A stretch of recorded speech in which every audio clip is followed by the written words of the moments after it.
മദീനയിൽ മഴ വന്ന് തിമിർത്ത് പെയ്തപ്പോൾ നിബിതങ്ങൾ ആകാശത്തൊരു വട്ടം വരച്ചു കൈകൊണ്ട്. എന്നിട്ട് നിബിതങ്ങൾ ഒരു പ്രാർത്ഥന ചെയ്തു. സ്വഹീഹുൽ ബുഖാരിയിൽ ഹദീസുണ്ട്, അനസ് റളിയല്ലാഹു അൻഹു റിപ്പോർട്ട് ചെയ്യുന്നത്.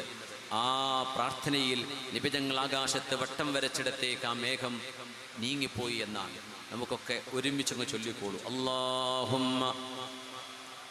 നമ്മൾ അള്ളാഹുവിനോടാ പറയണത്, ഖൽബിൽ, വെറുതെ ഒരു വായുവിൽ എംറ്റി സ്പേസിലല്ല നമ്മൾ ഈ പറയണത്.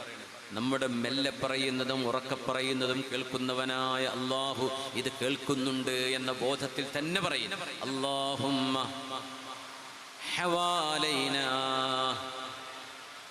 വലാ അലൈനാ അല്ലാഹുമ്മ അലൽ ആകാമി والجبال والضراب ومنابت الشجر وبطون الأودية